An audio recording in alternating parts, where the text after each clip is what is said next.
जति सरकार फेरिए पनि फेरिन नसकेको देश दुखद खबर। दार्चुलामा आमाले हेर्दा हेर्दै छोरा तुइनबाट खसेर बेपत्ता। पाल्पा बस दुर्घटना अपडेट। चालकले मदिरा सेवन गरेको खुलासा। साझाको बिजुली बस चढेर राष्ट्रपति भण्डारी पाटन ढोकामा। प्रचण्ड र बाबुराम 7 वर्षपछि फेरि एउटै पार्टीमा। वाम एकताका लागि माओवादीले बनायो कार्यदल। नेसपासँग पनि एकीकरण छिट्टै हुन सक्ने। राम्रोसँग देश चलाउन नसके राजाले चाहिँ कुर्सी छोडेर जाँदा हुन्छ प्रभु शाह। त्यसबारे धेरै कुरा नगरौं। कांग्रेसको अफरबारे लिङ्कदेनको तर्क। पृथ्वीनारायण शाहलाई सम्मान गर्दैमा राजतन्त्र फर्किने होइन बासकोटाको तर्क। पुस 27 मा सार्वजनिक बिदा दिने कुरामा जसपाको असहमति। कांग्रेसले प्रधानमन्त्रीलाई विश्वासको मत दिँदैन, प्रतिपक्षमा बस्छ। सभापतिले कसैलाई प्रधानमन्त्रीको अफर नगरेको गगन थापाको तर्क। ओलीको निरकुञ्ज यात्रामा हामीले अंकुश लगायौं, तर अहिले प्रचण्डले व्यवस्था गरे माधव नेपालको गुनासो। केपी ओलीबाट धोका खाएपछि देउवाजी हिस्सा बुढो खिस्सा दाँत भएको माधव नेपालको कटाक्ष।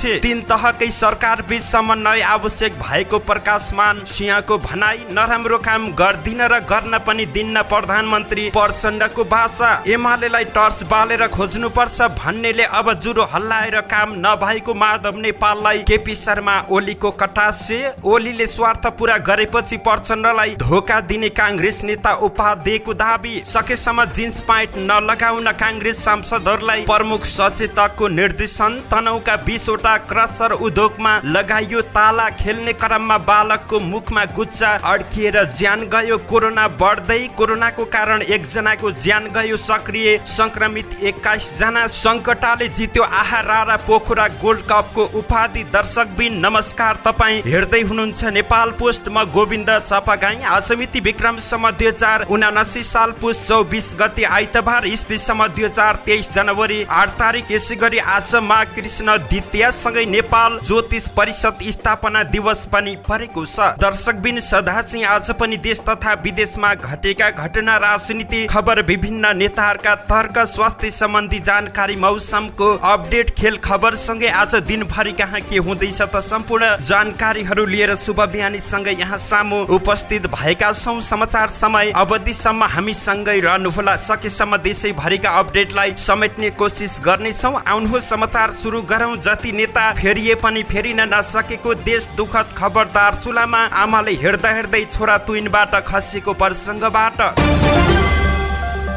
दार्चुलाको ब्यास गाउँपालिका 4 डोकटमा एक 10 वर्षीय बालक तुइनबाट खसेर महाकाली नदीमा बेपत्ता भएका छन्। बिहिबार दिउँसोतिर नेपालबाट भारत जाने क्रममा डोकटका स्थानीय 10 वर्षीय दिपेन्द्र विष्ट तुइनबाट खसेर बेपत्ता भएको ब्यास गाउँपालिकाका उपाध्यक्ष विनोद सिंह कुमारले जानकारी दिएका छन्। बिहिबारको घटना भए पनि दुर्गम क्षेत्र भएको हुँदा हिजो जानकारी आएको उपाध्यक्ष कुमारले जानकारी दिए। बिहिबार बिहान भारततिर खर काट्न गएकी आमाको पछि दिपेन्द्र आएको थाहा पाएनन्। आफू तुइन तरेर केही पर पुगेपछि छोरा पनि तुइनमा देखेपछि उनी फर्किएकी थिइन्, तर उनी त्यहाँ पुग्दासम्म दिपेन्द्र महाकालीमा खसिसकेको उपाध्यक्ष कुमारले बताएका छन्। दिपेन्द्र डोकट स्थित ब्रह्मस्थान आधारभूत विद्यालयमा कक्षा 4 मा अध्ययनरत रहेका थिए। प्रहरीले पनि उक्त घटनाबारे यकिन जानकारी नभएको बताएको छ। प्रहरीलाई महाकालीमा तुइनबाट खसेर बेपत्ता भएको खबर बुझ्न फोन आउन थालेपछि अहिले सुनसिरा प्रहरी चौकीबाट बेपत्ता बालकको घरमा प्रहरी पठाएको जिल्ला प्रहरी कार्यालयले जानकारी दिएको छ। तुइनबाट बेपत्ता भएका दिपेन्द्रका बुवा वैदेशिक रोजगारमा भएको जानकारी प्राप्त भएको छ।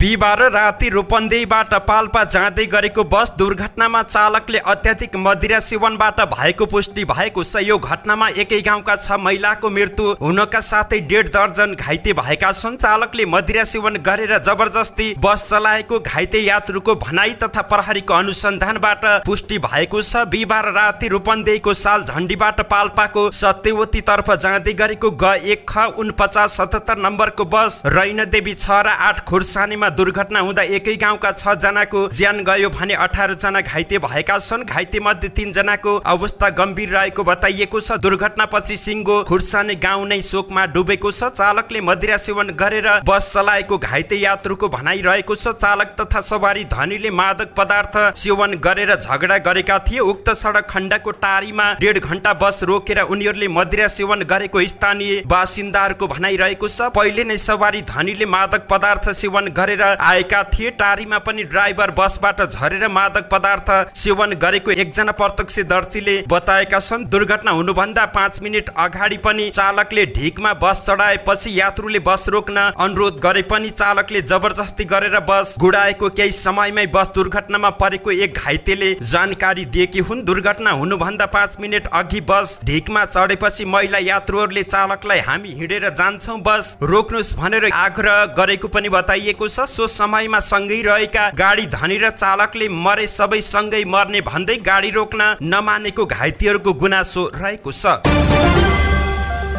राष्ट्रपति विद्यादेवी भण्डारीले साझा यातायातको बिजुली बस चढेर ललितपुर पुगेकी छिन्। राष्ट्रपति भण्डारी हिजो दिउँसो शीतल निवासबाट बिजुली बस चढेर पाटन ढोका पुगेकी हुन्। पाटन ढोकामा रहेको मदन पुस्तकालयको निरीक्षण गर्न साझा यातायातको विद्युतीय बस चढेर उनी गएकी थिइन्। नेकपा माओवादी केन्द्र र नेपाल समाजवादी पार्टी नेसपा बीच पार्टी एकताको तयारी भएको छ। पार्टी एकतापछि पुष्पकमल दाहाल प्रचण्ड र डाक्टर बाबुराम भट्टराई 7 वर्षपछि फेरि एउटै पार्टीमा हुने भएका छन्। भट्टराईले 2072 साल 9 असोजमा माओवादी परित्यागको घोषणा गरेका थिए। आफ्नै नेतृत्वमा नयाँ शक्ति पार्टी बनाएका भट्टराई पछिल्लो समय नेपाल समाजवादी पार्टी नेसपाको अध्यक्ष रहेका छन्। नेसपाले 4 मक्सिरको प्रतिनिधि सभा चुनाव माओवादी केन्द्रकै चुनाव चिन्हबाट लडेको थियो। त्यस बेलामा भएको सहमति अनुसार नै पार्टी एकता प्रक्रिया अघि बढाउन लागि नेताहरूले बताएका छन्। शनिबार प्रधानमन्त्री समेत रहेका माओवादी केन्द्रका अध्यक्ष प्रचण्ड र नेसपाका अध्यक्ष भट्टराई बीच बालुवाटारमा भेट भएको थियो। त्यो भेटमा दुई पार्टीको एकता छिटो टुङ्ग्याउने र समाजवादी कार्यक्रम मान्ने पार्टीहरूको सहकार्य गर्न लुज फोरम बनाउने सहमति पनि भएको छ। यो भेट लगत्तै बसेको माओवादी केन्द्रीय कार्यदलको बैठकले वृहत वाम एकताको पहलका लागि भन्दै उपाध्यक्ष कृष्ण बहादुर महराको नेतृत्वमा वार्ता टोली बनाएको छ। 5 सदस्यीय वार्ता टोलीमा महासचिव देव गुरुङ र उपमहासचिवहरू गिरिराज मणि पोखरेल, जनार्दन शर्मा र शक्ति बस्नेत सदस्य रहेका छन्। कार्यदलले तयार गरेको न्यूनतम साझा कार्यक्रमको ड्राफ्ट बुझाएको छ। प्रधानमन्त्री पुष्पकमल दाहाल प्रचण्डको उपस्थितिमा कार्यदलले तयार पारेको ड्राफ्ट संयोजक केपी शर्मा ओलीलाई बुझाइएको छ। एमाले उपाध्यक्ष समेत रहेका उपप्रधान तथा अर्थमन्त्री विष्णु पौडेलको संयोजकत्वको कार्यदलको बैठक अर्थ मन्त्रालयमा बसिरहेको बैठकले न्यून साझा कार्यक्रमलाई पूर्णता दिएको थियो। सरकारका लक्ष्यहरू किटान गर्ने र अघिल्लो सरकारले असन्तुलित बनाएको विदेश नीतिलाई सन्तुलित बनाउँदै छिमेकी तथा विकास साझेदारहरूको विश्वास आर्जन गर्ने लगायतका विषय समेटिएका छन्। पुस 14 गते बसेको सत्ता साझेदार दलहरूको बैठकले न्यूनतम साझा कार्यक्रम ल्याउने कार्यदल गठन गरेको थियो। अर्थमन्त्री पौडेल नेतृत्वको कार्यदलमा माओवादीबाट वर्षमान पुन, राजसपाबाट मुकुल ढकाल र राप्रपाबाट धवल शमशेर राणा र जसपाबाट रकम चेम्जोङ रहेका छन्। आम जनता पार्टीका अध्यक्ष प्रभु शाहले राम्रोसँग देश चलाउन नसके नेताहरूको बैरगरमा निश्चित भएको बताएका छन्। पार्टीको काठमाडौँ मधेस सम्पर्क मञ्चको भेलालाई सम्बोधन गर्दै शाहले यस्तो बताएका छन्। पूर्व राजा ज्ञानेन्द्र शाहको उदाहरण दिँदै उनले अहिलेका नेताहरूले राम्रोसँग देश चलाउन सके ठिक छ, नत्र राजा ज्ञानेन्द्रले चाहिँ कुर्सी छोडेर जाँदा हुन्छ भन्ने उनको तर्क रहेको थियो।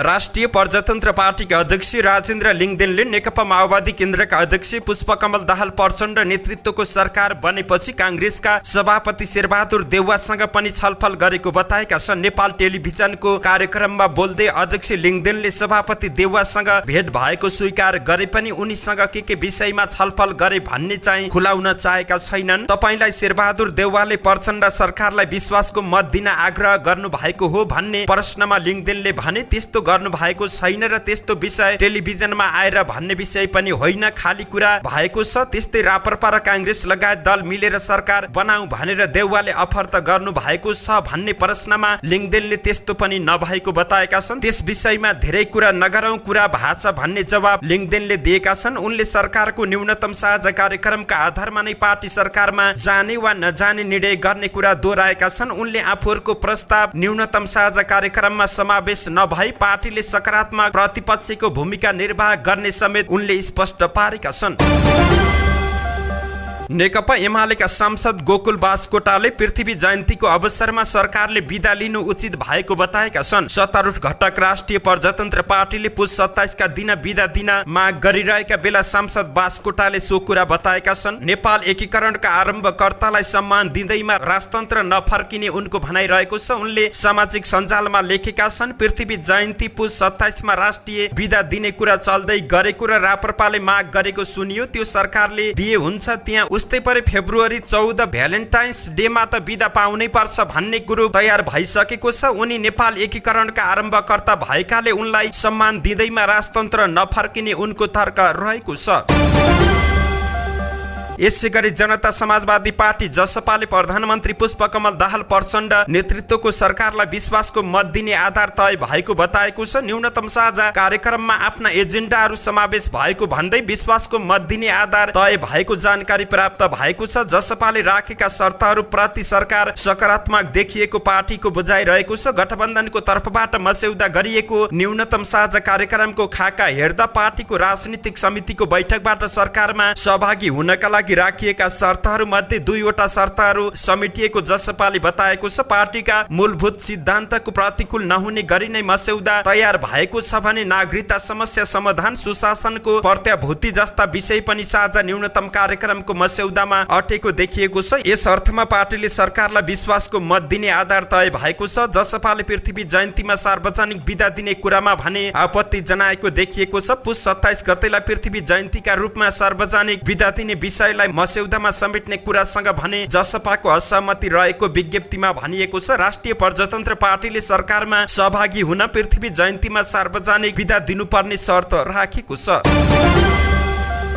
नेपाली कांग्रेसका महामन्त्री गगन थापाले कांग्रेसले प्रधानमन्त्री पुष्पकमल दाहाल प्रचण्डलाई विश्वासको मत नदिने बताएका छन्। हिजो शनिबार पार्टीको संसदीय दलको बैठकपछि सञ्चारकर्मीहरूसँग कुरा गर्दै थापाले संसदका दोस्रो तेस्रो लगायत अन्य दलहरूले गठबन्धन बनाएर साझा उम्मेद्वार बनाएको अवस्थामा कांग्रेसले प्रधानमन्त्रीलाई विश्वासको मत नदिने बताएका छन्। उनले आफ्नो व्यक्तिगत धारणा भए पनि पार्टीको औपचारिक निर्णय भने पुस 26 गतेको बैठकले तय गर्ने उनले बताएका छन्। अन्य दलहरू मिलेर गठबन्धन बनाएर साझा उम्मेद्वार उठाइरहेको बेलामा कांग्रेसले विश्वासको मत दिन्छ भन्ने सोचेर नबस्न पनि आग्रह गरेका छन्। कांग्रेसले प्रतिपक्षमा बसेर नै आफ्नो जिम्मेवारी पूरा गर्ने थापाको भनाइरहेको छ। यसैगरी नेपाली कांग्रेसका महामन्त्री गगन कुमार थापाले नयाँ गठबन्धन बनाउन लागेको भन्ने खबर भ्रमपूर्ण भएको पनि बताएका छन्। शनिबार संसदीय दलको बैठकपछि पत्रकारहरूसँग कुराकानी गर्दै नयाँ गठबन्धन बनाउन लागेको भन्ने भ्रमपूर्ण समाचार फैलाएर कांग्रेसको प्रतिष्ठामाथि आँच पुर्याउन खोजेको बताएका छन्। विभिन्न दलका नेताहरूलाई पूर्व प्रधानमन्त्री एवं पार्टी सभापति शेरबहादुर देउवाले भेटेको स्वीकार गरेका छन्। यद्यपि उक्त भेट सामान्य भेट मात्रै भएको उनले बताए। देउवाले जनता समाजवादी पार्टी, नेकपा एकीकृत समाजवादी, राष्ट्रिय प्रजातन्त्र पार्टी लगायतका शीर्ष नेताहरूलाई भेटघाट गरेका छन्। थापाले राप्रपाका अध्यक्ष राजेन्द्र लिङदेनलाई कांग्रेसले प्रधानमन्त्रीमा प्रस्ताव गर्ने कुरा निराधार भएको तर्क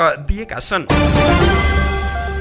नेकपा एकीकृत समाजवादीका अध्यक्ष माधव कुमार नेपालले केपी ओलीलाई सत्ताच्युत गरेर मुलुकको राजनीतिलाई सही दिशामा ल्याउन आफूले निर्णायक भूमिका खेलेको भन्दै अहिले प्रचण्डबाट व्यवस्था गरिएकोमा चित्त दुखाएका छन्। हिजो शनिबार काठमाडौँमा आयोजित कार्यक्रमलाई सम्बोधन गर्दै अध्यक्ष नेपालले एमाले भित्र मौलाएको निरकुशलता, व्यक्तिवाद र संविधान मिच्ने प्रवृत्ति विरुद्ध बेलैमा आफूहरूले हस्तक्षेप गरेको बताए। उनले आफ्नो अगुवाईकै कारण नेपाली राजनीतिले त्यसबेला नयाँ यात्रा तय गरेको पनि तर्क दिएका छन्। नेपालले भने एमाले भित्र निरकुशलता र व्यक्तिवाद रहेको थियो। संविधानको आफू खुसी व्याख्या गर्ने प्रवृत्ति भयो। नेपालको राजनीति गलत दिशामा जान थालेको थियो। ठिक दिशामा लैजान समयमा हस्तक्षेप गर्यौं। हामीले आम नागरिक समाज र जनताको साथ पायौं र त्यो प्रवृत्तिमा अंकुश लाग्यो। फलस्वरूप हामीले नयाँ यात्रा प्रारम्भ गरेको हो र त्यो यात्राको अगुवाई हामीले लिएका थियौं। नेपालले हालै सम्पन्न निर्वाचनमा आफूहरूले प्रत्यक्षमा राम्रो नतिजा पाए पनि समानुपातिकमा पाउन नसकेको विषयमा छलफल हुने बताएका छन्। उनले पार्टी निर्माणमा जुट्न कार्यकर्ताहरूलाई आह्वान समेत गरेका छन्। अध्यक्ष नेपालले सत्ता समीकरणको खेलमा एमाले कांग्रेसलाई समेत धोका दिएको बताएका छन्। सरकारको लागि दाबी गर्ने दिनको 12:30 बजेपछि खेला बिग्रिएको भन्दै नेपालले देउवाले बालुवाटारको बैठकमा पहिलो चरणको प्रधानमन्त्री प्रचण्डलाई दिन सकिएन भनेपछि सबै बिग्रिएको बताएका छन्। नेपालले भने एमाले प्रचण्डजीलाई कुनै हालतमा प्रधानमन्त्री बनाइदैन, तपाई नै हो भनेपछि उहाँ ढुक्क भएर बस्नु भएछ। देउवाजी हिस्सा बुढो खिस्सा दाँत हुनुभयो, लास्टमा एमालेबाट धोका खानुभयो। त्यसबीचमा प्रचण्डजीलाई 5 वर्ष प्रधानमन्त्री बनाउने भने पनि ढिलो भएपछि उनको केही लागेन। नेपालले बालुवाटारबाट निस्कने बेलामा केपी ओलीसँग छलफल गरौं भनेकोमा आफूलाई व्यवस्था गरी एक्लै बालकोट गएकोमा आफ्नो आपत्ति रहेको बताए। उनले यसको गम्भीर समीक्षा हुनुपर्ने पनि बताएका छन्। नेपालका अनुसार प्रचण्डजी प्रधानमन्त्री बनेकोमा कुनै दुखेसो छैन, तर जुन हिसाबले हाम्रो पार्टीलाई व्यवस्था गरियो त्यो हाम्रो निमित्त गम्भीर विषय बनेको छ। उहाँले अब कांग्रेसले हामीलाई सहयोगी मात्र बनायो, केपी ओलीसँग तपाई र म गएर कुरा गरौं भन्नुभयो तर एक्लै जानुभयो। नेपालले सरकारमा जान नेकपा यस नहतारिएको स्पष्ट समेत पारेका छन्।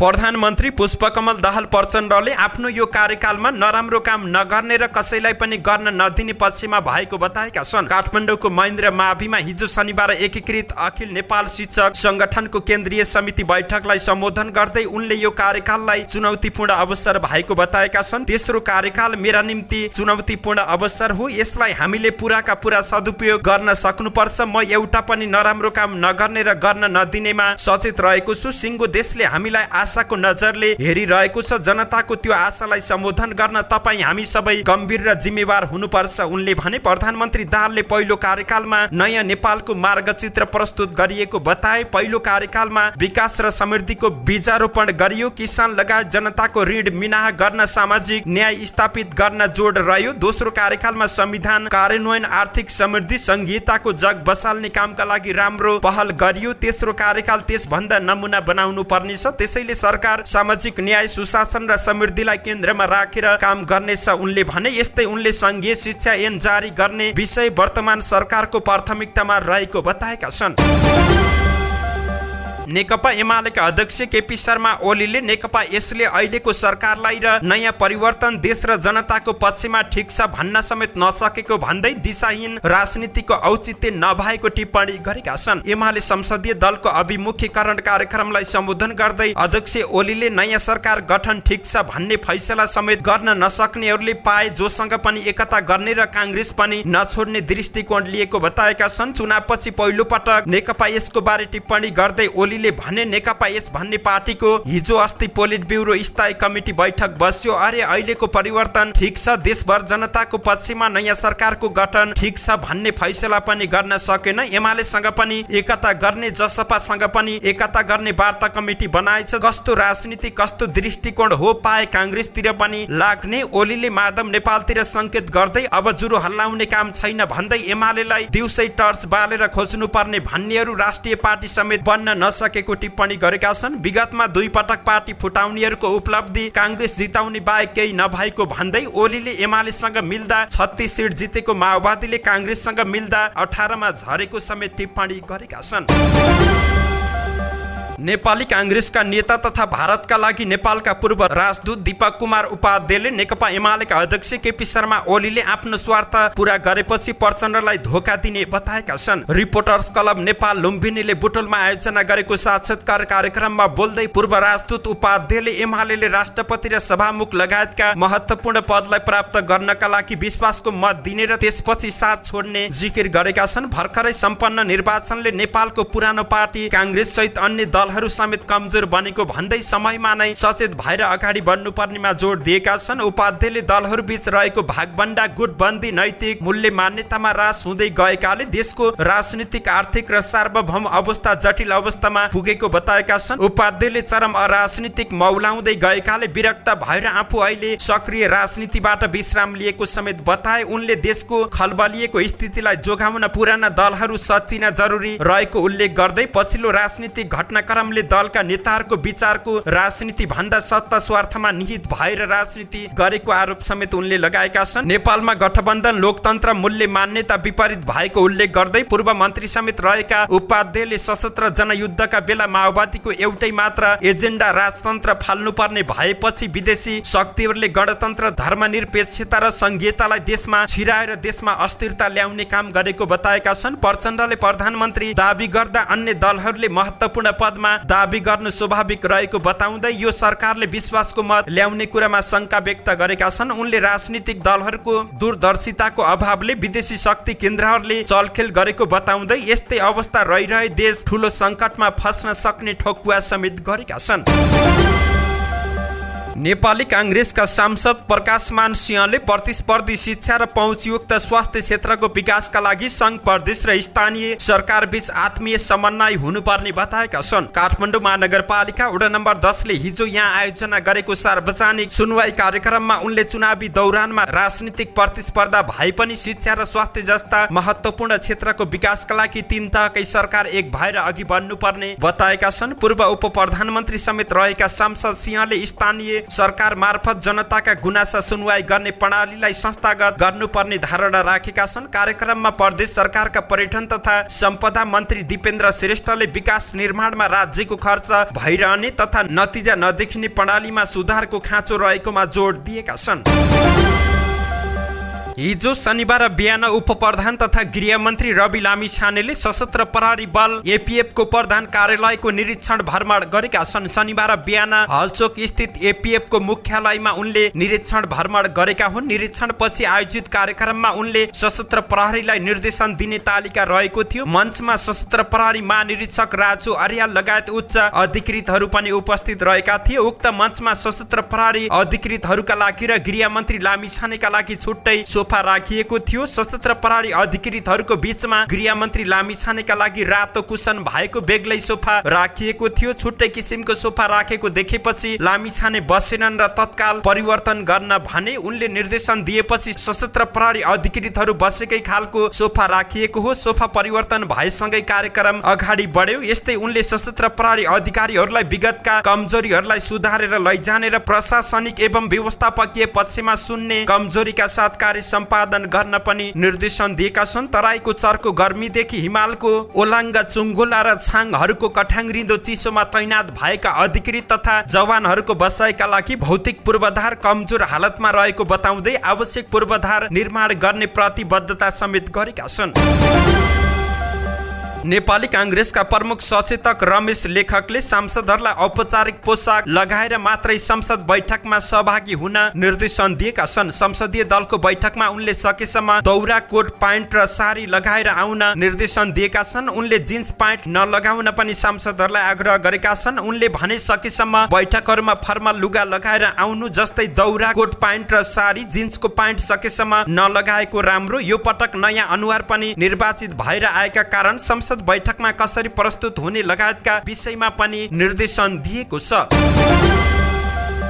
तनहुँ जिल्लाभित्र मापदण्ड विपरीत वा अनुमति नलिई चलाइएका क्रसर उद्योग बन्द गरिएका छन्। गृह मन्त्रालयले जिल्ला प्रशासन कार्यालयलाई बुधबार मक्सिर 20 गते कानुन विपरीत दर्ता नगरी अनुमति नलिई सञ्चालनमा रहेका क्रसर उद्योगलाई तत्काल बन्द गर्न निर्देशन दिए। बमोजिम शुक्रबार तनहुँका 20 वटा क्रसर उद्योग बन्द गरिएको छ। बिहिबार प्रमुख जिल्ला अधिकारी विश्व प्रकाश अर्याल, जिल्ला समन्वय समिति प्रमुख शान्तिरमण वाग्ले तथा स्थानीय पालिका प्रमुखहरूको बैठकले गृहको परिपत्र अनुसार बन्द गराउनु पर्नेमा क्रसर उद्योगहरूको लिस्ट तयार पारेको थियो। सोही बमोजिम नेपाल प्रहरी र सशस्त्र प्रहरीको टोलीले ती क्रसर उद्योगहरूमा थाला लगाएका छन्।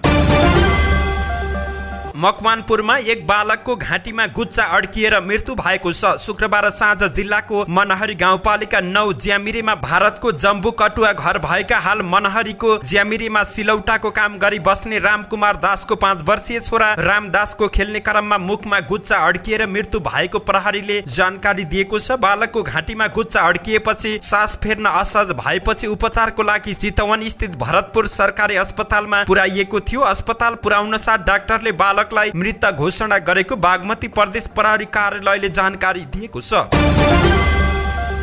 नेपालमा कोरोना संक्रमणका कारण एकजनाको ज्यान गएको छ। लामो समयपछि नेपालमा फेरि कोरोना संक्रमणका कारण एकजनाको ज्यान गएको स्वास्थ्य तथा जनसङ्ख्या मन्त्रालयले जानकारी दिएको छ। यस्तै समाचार सङ्कलन गर्दै गर्दाको समय अवधिको 24 घण्टामा थप 3 जनामा कोरोना भाइरसको संक्रमण पुष्टि भएको छ। पीसीआर र एन्टिजेन गरी 555 जनाको नमुना परीक्षण गर्दा 3 जनामा कोरोना भाइरसको संक्रमण पुष्टि भएको स्वास्थ्य तथा जनसङ्ख्या मन्त्रालयले जानकारी दिएको छ। 2 जना कोरोना संक्रमित निको भएका छन्। अहिले नेपालमा कोरोना भाइरसका 21 जना सक्रिय संक्रमित रहेको बताइएको छ।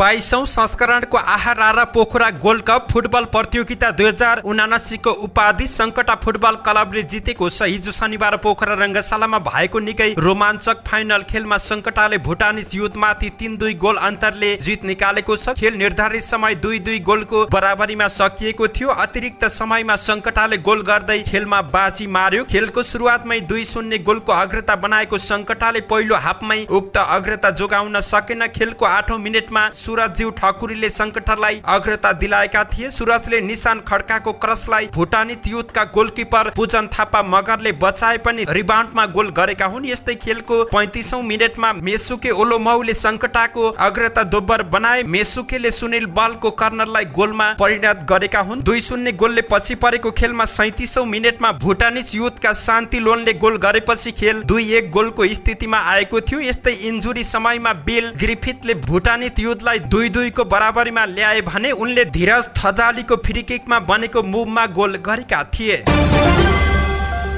धन्यवाद। यस्तै ताजा समाचारको लागि नेपाल पोस्ट हेर्दै गर्नुहोला।